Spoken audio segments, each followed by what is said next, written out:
Hello friends, आज हम अपना नया लेक्चर स्टार्ट करते हैं। Lecture number 4 chapter number 2। Chapter का सिंपल सा नेम है प्रिंसिपल ऑफ मैनेजमेंट और आज हमारा टॉपिक क्या रहेगा, scientific principle given by F.W. Taylor. F.W. Taylor ने प्रिंसिपल्स दिए हैं, उनको हम साइंटिफिक प्रिंसिपल के नाम से जानते हैं। तो सबसे पहले हम उनके प्रिंसिपल को पढ़ें, उसके पहले हम उनके बैकग्राउंड के बारे में डिस्कस करेंगे। तो उनका जन्म 1856 में उनका जन्म हुआ था। यूएस अमेरिका में उनका जन्म हुआ था और उन्होंने क्या की थी, इंजीनियरिंग की थी। वो मैकेनिकल इंजीनियर थे और उन्होंने 1876 में स्टील कंपनी को क्या किया था, ज्वाइन किया था। जैसे कि उनकी क्वालिफिकेशन है तो इंजीनियर थे, तो उन्होंने जो भी वो काम करते थे साइंटिफिकली करते थे। उनके जो भी वर्क होते थे, जो भी उन्होंने प्रिंसिपल दी, वो साइंटिफिक ऑब्जर्वेशन पर क्या थे, बेस्ड थे। उनका ये कहना था कि हम कोई भी काम करें तो उसको साइंटिफिकली स्टडी होनी चाहिए, साइंटिफिक तरीके से हमें उस काम को करना है। ऐसे नहीं करना कि किसी ने बोल दिया तो हम उस मेथड को फॉलो करने लगे। एक चीज़ उन्होंने बोली कि हमें अपने ऑर्गेनाइजेशन में रिसोर्सेज का ऑप्टिमम यूटिलाइजेशन करना है। ऑप्टिमम यूटिलाइजेशन का मतलब सिंपल सा समझ सकते हैं कि लगभग 100% हम 100% हमें अपने रिसोर्सेज को यूटिलाइज करना है, या यूँ कहें कि मिनिमम वेस्टेज रिसोर्सेज का होना चाहिए। इस तरह की उन्होंने स्टडी की और इस तरीके से उन्होंने 4 प्रिंसिपल दिए। हम उन प्रिंसिपल को आज पढ़ेंगे। फर्स्ट प्रिंसिपल उन्होंने क्या दिया, science not rule of thumb. उन्होंने सिंपल सा बोला not rule of thumb. Rule of thumb का सिंपल सा मीनिंग यदि हम बोलें कि यदि कोई इंडिविजुअल या कोई मैनेजर बोल रहा है कि इस काम को इस तरीके से करना है, तो टेलर ने बोला कि हमें उनकी बात को नहीं मानना है, या मानना तो है लेकिन जो भी उनकी बात हो उसको साइंटिफिकली प्रूफ होना चाहिए। साइंटिफिकली उनको किसी भी मेथड को फॉलो करें तो वो ऑब्जर्वेशन पर बेस्ड होनी चाहिए। किसी भी हम मेथड को, टेक्निक को फॉलो करें तो वो ऑब्जर्वेशन पर बेस्ड होनी चाहिए और साइंटिफिक इंक्वायरी होनी चाहिए। ऐसा नहीं होना चाहिए कि किसी ने बोला हम उसको एज इट इज करने लगे। किसी भी मेथड को फॉलो करने से पहले हमें उसकी साइंटिफिक इंक्वायरी करनी है। हमें उसकी क्या करनी है, साइंटिफिक इंक्वायरी करनी है। वो इंट्यूशन पर बेस्ड नहीं होना चाहिए, हिट एंड मिस पर बेस्ड नहीं होना चाहिए कि कोई कर रहा है हो जाएगा, हमें ऐसे नहीं करना है। हम कभी भी कोई काम करें, हम कोई भी वर्क करें, उसमें कोई भी मेथड सिलेक्ट करें तो हमें उस मेथड को साइंटिफिकली ऑब्जर्व करना है।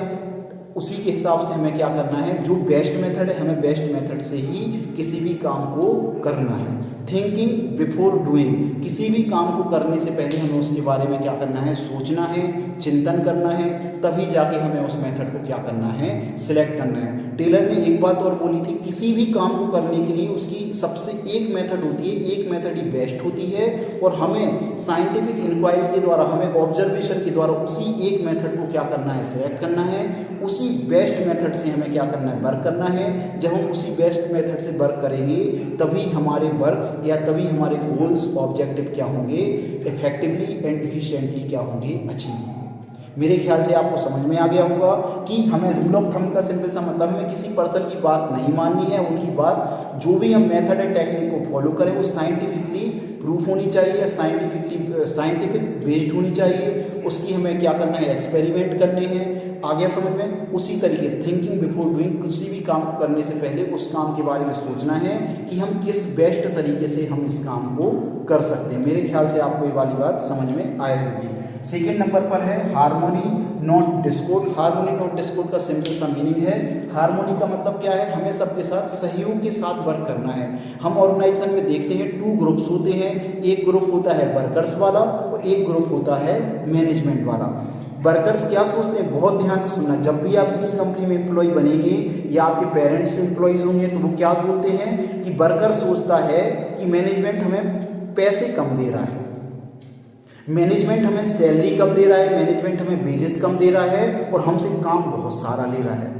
ये ऑल ओवर वर्ल्ड में ये सिचुएशन है। सभी की थिंकिंग ये है कि जो मैनेजमेंट है वो हमसे काम तो ज़्यादा ले लेता है और पेमेंट हमारे लिए कम करता है। ये किसकी सोच है, ये वर्कर्स की सोच है। At the same time management क्या सोचता है, मैनेजमेंट सोचता है कि हम वर्कर्स को सैलरी तो ज़्यादा दे रहे हैं।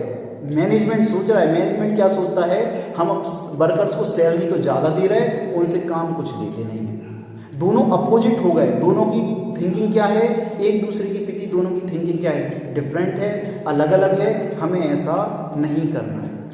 टेलर ने क्या बोला, टेलर ने सजेस्ट किया कि इस चीज़ को हमें क्या करना है, ख़त्म करना है, दोनों की थिंकिंग को क्या करना है, चेंज करना है। वर्कर सोचते हैं पेमेंट कम, सैलरी कम दे रहे हैं और काम ज़्यादा ले रहे हैं, और मैनेजमेंट क्या सोचता है हम इनको सैलरी ज़्यादा दे रहे हैं और इनसे काम कम दे रहे हैं।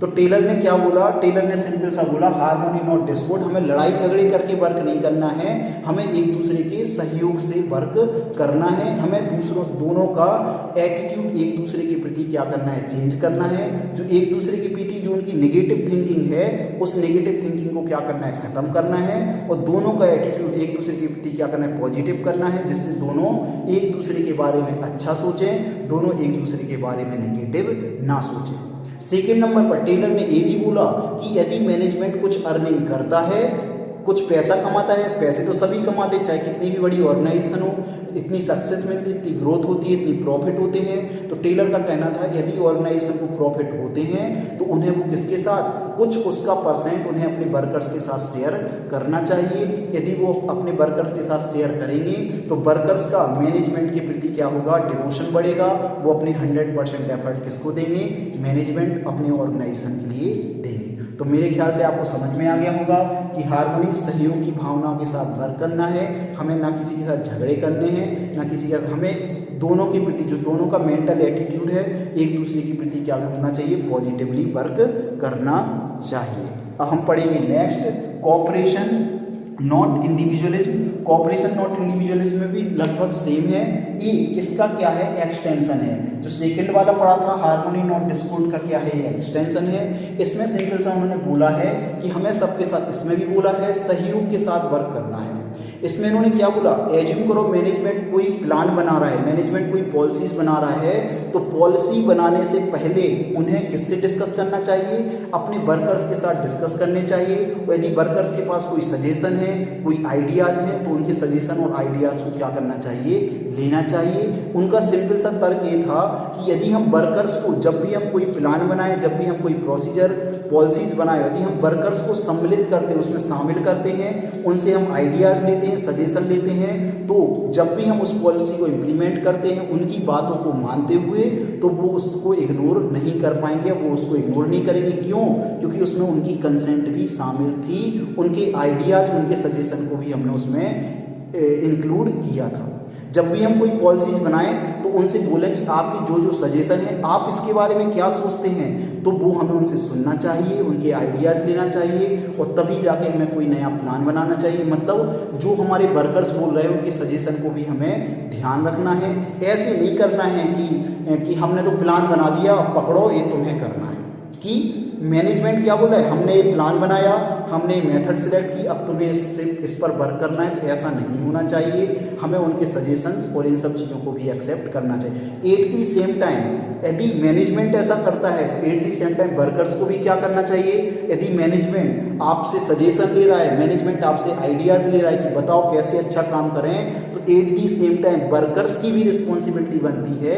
वर्कर्स की क्या रिस्पॉन्सिबिलिटी बनती है कि उन्हें भी अपने मैनेजमेंट के प्रति क्या रहना है, समर्पित रहना है, अपने ऑर्गेनाइजेशन को सपोर्ट करना है। ऐसा नहीं कि हमारी मांगें पूरी करो, हमारी मांगें पूरी करो, ऐसे कभी नहीं करना है। जब मैनेजमेंट आपके साथ इतना सहयोग के साथ, कोऑपरेशन के साथ वर्क कर रहा है, तो वर्कर्स की भी रिस्पॉन्सिबिलिटी बनती है कि उन्हें अपने मैनेजमेंट के साथ भी कोऑपरेशन करना है, मैनेजमेंट को सपोर्ट करना है, ऑर्गेनाइजेशन को सपोर्ट करना है। यदि मैनेजमेंट और वर्कर्स का एक दूसरे के प्रति ऐसा सपोर्ट रहेगा, कोऑपरेशन रहेगा, तो हमारी ऑर्गेनाइजेशन अपने गोल्स को अच्छे से क्या कर लेंगे, अचीव कर लेंगे। मेरे ख्याल से आपको ये वाला प्रिंसिपल भी समझ में आ गया होगा। नेक्स्ट वाला प्रिंसिपल बहुत ही अच्छा है, development of worker to their greatest efficiency and prosperity. इसका मतलब क्या है, डेवलपमेंट ऑफ वर्कर, कि वर्कर का हमें क्या करना है, डेवलपमेंट करना है। ऐसा क्यों करना डेवलप, वो तो हम उनको सैलरी दे रहे हैं, वो आते हैं काम करते हैं, सैलरी देते, काम खत्म। ऐसा नहीं, मैं बार बार क्या बोल चुका हूँ, किसी भी ऑर्गेनाइजेशन के लिए सबसे ज़्यादा इंपॉर्टेंट एसेट क्या है, उनके वर्कर्स होते हैं। यदि वर्कर्स स्किल्ड होंगे, वर्कर्स को अच्छा एक्सपीरियंस होगा, नॉलेज होगा, तो वो हमारे ऑर्गेनाइजेशन को अपना 100% देंगे, और हमारी ऑर्गेनाइजेशन अपने जो भी टारगेट्स हैं उनको टाइमली क्या कर लेगी, अचीव कर लेगी। क्यों? किसी भी ऑर्गेनाइजेशन की सक्सेस किस पर डिपेंड करती है, वर्कर्स की इफिशियंसी पर डिपेंड करती है। यदि वर्कर इफिशियंट होंगे तो हमारी ऑर्गेनाइजेशन के जो भी टारगेट्स हैं वो अच्छे से क्या हो जाएंगे, अचीव हो जाएंगे। तो इसी कारण से हमें क्या करना है, डेवलपमेंट ऑफ वर्कर्स की, हमें वर्कर्स का क्या करना है, डेवलपमेंट करना है, वर्कर्स को अच्छी ट्रेनिंग देनी है। आगे टाइम टाइम पर हमें उनको क्या देनी है, ट्रेनिंग देनी है, उनकी नॉलेज को क्या करना है, अपडेट करके रखना है। साथ में एफडब्ल्यू टेलर ने एक चीज़ और बोली कि जब भी हम अपने एम्प्लॉयज़ को सिलेक्ट करें, जब भी हम अपने वर्कर्स को रिक्रूट करें, सिलेक्ट करें, तो हमें बहुत ही ध्यान रखना है कि ऐसा ना हो कि कोई भी हमारी ऑर्गेनाइजेशन में आ जाए और जॉब करने लगे। तो जब भी हम अपने वर्कर्स को सिलेक्ट करें, उनको रिक्रूटमेंट एंड सिलेक्ट करें, तो हमें उनको बहुत ही अच्छे तरीके से उनको क्या करना है, उनका इंटरव्यू वगैरह लेना है। और जब भी हम उनको सिलेक्ट करें तो बहुत ही ध्यान रखना है कि क्वालिफाइड, एक्सपीरियंस्ड, स्किल्ड, एबल और जिनके अंदर कैपेबिलिटी हो, वैसे ही बंदे या वैसे ही वर्कर्स हमारी ऑर्गेनाइजेशन में एंटर हो पाएँ। क्यों? क्योंकि किसी भी एज्यूम करो कि कोई ऐसा एम्प्लॉय यदि हमारे ऑर्गेनाइजेशन में आ गया तो हमारे ऑर्गेनाइजेशन अपने टारगेट्स को, ऑब्जेक्टिव्स को अचीव, अच्छे से गोल्स को अच्छे टाइमली अचीव नहीं कर पाएगी। इसलिए हमें क्या करना है कि हमें अपने एम्प्लॉयज़ को क्या देना है, बहुत अच्छी ट्रेनिंग देना है, उनका डेवलपमेंट करना है। साथ में जब भी हम अपने एम्प्लॉयज़ को सिलेक्ट करें, रिक्रूट करें, तो बहुत ही ध्यान रखना है, ऐसा ना हो कि कोई भी ऐसा एम्प्लॉय आ जाए जो हमारी ऑर्गेनाइजेशन के लिए एक बहुत ही ज़्यादा नेगेटिव पॉइंट बन जाए। मेरे ख्याल से आपको 4 प्रिंसिपल समझ में आए होंगे। नेक्स्ट लेक्चर में टेलर्स ने कुछ टेक्निक्स दी थी, उन टेक्निक्स के बारे में डिस्कस करेंगे। मेरे ख्याल से आपको मेरा ये लेक्चर भी समझ में आया होगा। यदि आपको समझ में आया है तो आप बिल्कुल मेरे चैनल पे जितने भी वीडियो उनको देखें, उनको लाइक करें, मेरे चैनल को सब्सक्राइब भी करना है। और जो भी आपके फ्रेंड्स हो, मैं तो बोलता हूँ ऑल ओवर वर्ल्ड में कहीं भी आपका फ्रेंड हो जो क्लास 12th में बिजनेस स्टडी पढ़ रहा हो, आप उनको शेयर कर सकते हैं। इवन मैं तो आपको ये तक बोलता हूँ कि जो आप देख रहे हैं कि ये प्रिंसिपल किसने दिए, ये प्रिंसिपल एफडब्ल्यू टेलर ने दिए, और मैनेजमेंट प्रिंसिपल किसने दिए थे, फ्योल ने दिए थे। दोनों इंजीनियर हैं। क्या दोनों ने कॉमर्स लिया था? क्या दोनों ने कॉमर्स नहीं लिया था, लेकिन तब भी उन्होंने मैनेजमेंट के प्रिंसिपल दिए। तो मैं आपसे एक चीज़ और कहना चाह रहा था कि कई जो इंजीनियरिंग स्टूडेंट होते हैं, बीटेक करने के बाद एमबीए करते हैं, मतलब मैनेजमेंट लाइन में जाते हैं। तो ये जो हम पढ़ रहे हैं कॉमर्स वाले स्टूडेंट के लिए तो इम्पोर्टेंट है ही, साथ में जो नॉन कॉमर्स स्टूडेंट हैं उनके लिए भी इम्पोर्टेंट है, क्योंकि मैनेजमेंट सभी जगह है। हमने पढ़ा था ना, मैनेजमेंट इज परवेसिव एवरीवेयर है, ऑल टाइप ऑफ ऑर्गेनाइजेशन में, एट ऑल लेवल पर मैनेजमेंट है। तो आप अपने कॉमर्स वाले जो भी स्टूडेंट्स हैं, फ्रेंड्स हैं, आपकी कजिन्स वगैरह होंगे, उनको आपको ये शेयर करना है। और आपके नॉन कॉमर्स स्टूडेंट हैं तो उनको भी बोलें कि जब तक लॉकडाउन है, जब तक अभी स्टडी नहीं हो रही, तो वो मैनेजमेंट के बारे में भी कुछ अच्छा सीख सकते हैं। बहुत ही नॉलेजेबल है, उनके भी काम आएगा। जब वो किसी कंपनी में एज इंजीनियर, सीनियर इंजीनियर बनेंगे तो उनके लिए भी ये सब चीज़ें क्या आएंगी, काम आएंगी। ठीक है, तो आपको मेरे चैनल को लाइक करना है ज़रूर, सब्सक्राइब करना है ज़रूर, और सभी फ्रेंड्स, कजिन्स को जो भी कॉमर्स वगैरह उनको शेयर भी करना है, ज़रूर करना है। और साथ में जो बेल आइकन है उसको भी प्रेस करना है, जिससे जब भी मेरा कोई नया वीडियो आपके पास आएगा तो आपको उसके बारे में नॉलेज मिल जाएगा, नोटिफिकेशन आ जाएगा। तो आपको चैनल को सब्सक्राइब करने के साथ साथ जो बेल आइकन होता है उसको भी प्रेस करना है। ठीक है, तो अब मैंने ये भी सोचा है कि मैं कुछ समय में कुछ मोटिवेशनल स्पीच वगैरह, मोटिवेशनल वीडियोस भी अपलोड करूंगा, और कुछ और आपके कैरियर से रिलेटेड कुछ अच्छी और चीज़ें मैं अपलोड करने के बारे में सोच रहा हूं। ठीक है, आप बस चैनल पे बने रहें, आपको चैनल पर स्टे रहना है बस। ठीक है, और हम ओके, थैंक्स, आपने मुझे सुना। Okay, thank you.